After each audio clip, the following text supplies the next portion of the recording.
This video is dedicated to Antonio Rouse. Antonio, thank you. The first 1v1 game since Capenna released, and we've got two Capenna decks here. Jinnie Fay versus Jetmir. We are keeping that thanks to the Sylvan Library. Sylvan Tutor from our opponent will put a creature on top. And turns out they're going for Cat Tribal apparently.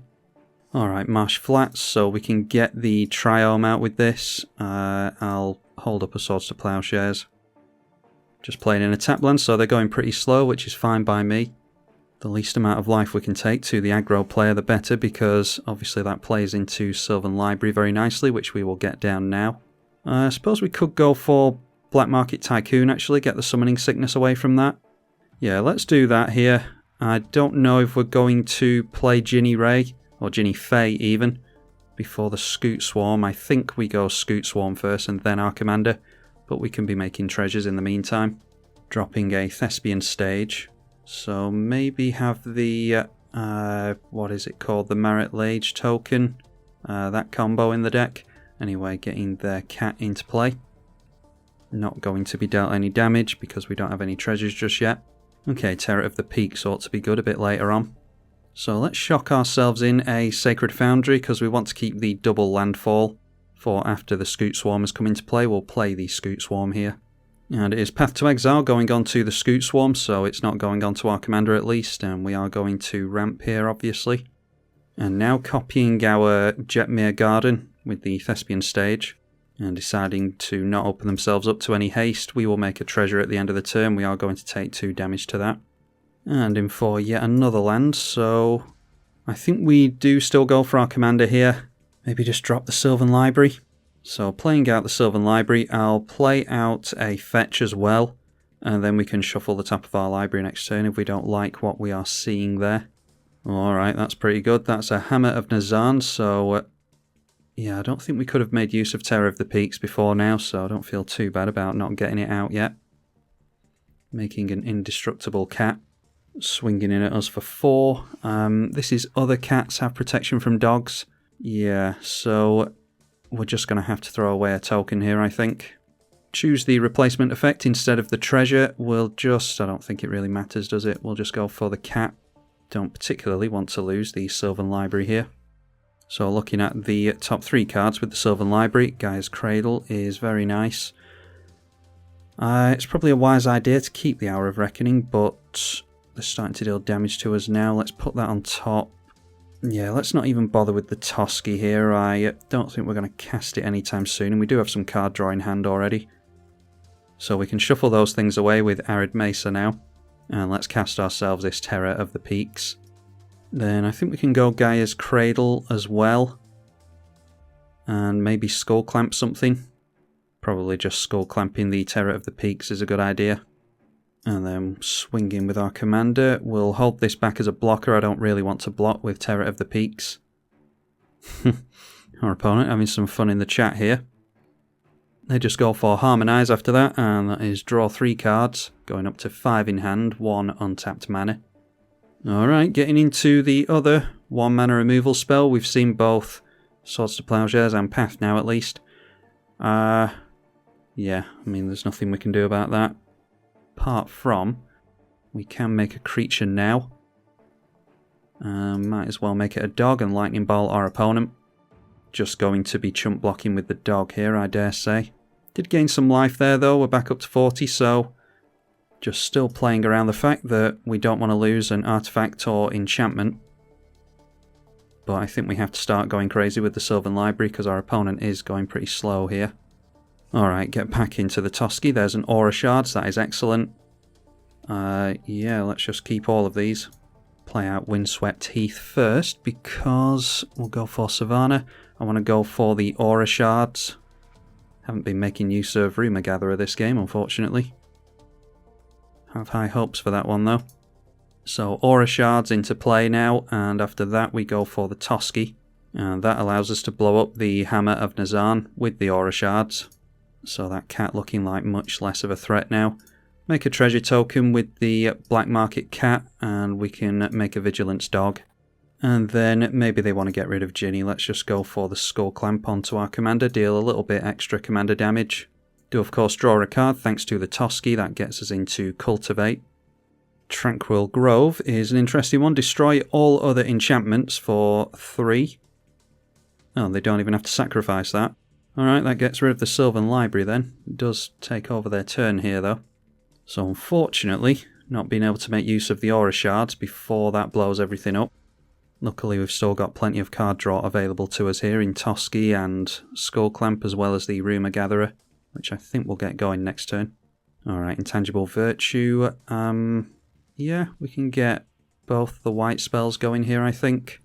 Probably a wise idea to go for Cultivate if we can. So dropping the Rumour Gatherer first.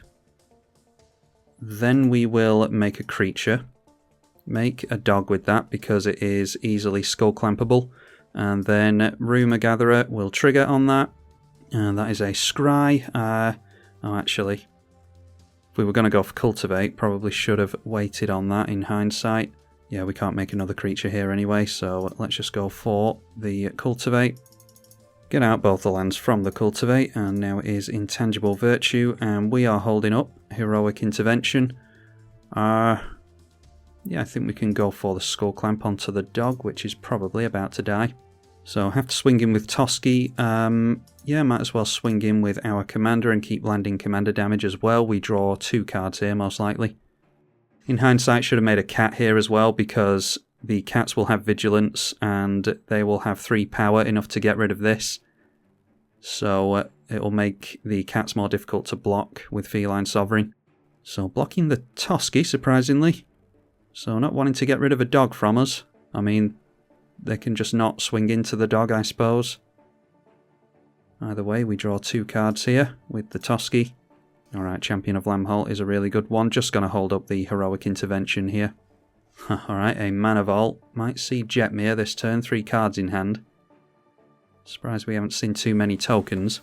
Alright, there we go, a cat, a Fleecemane Lion, and they can afford the Monstrosity on that. I think they can do that at instant speed, so have to watch out for that. And finally, seeing their commander, so that is a 7/5. It buffs this up to a 5/4. All the creatures have vigilance, that is a 3/3. They have tapped down their Mana Vault in order to do that though. Okay, they might as well have swung in there, because worst case scenario, they get rid of one of our creatures. I mean, maybe they just don't want us to draw with Skullclamp. That's probably what the issue is there. Bit of a nombo with the Anthem effect and the Skullclamp. Alright, another land for us, so I think we'll make a cat. The Black Market Tycoon is actually one of the creatures that I added in last thing. I think this replaced Sakura Tribe Elder, and yeah, the modal effect has been really useful this game, because we actually haven't had all that many token generators. A Wheel of Fortune on top could benefit them as well.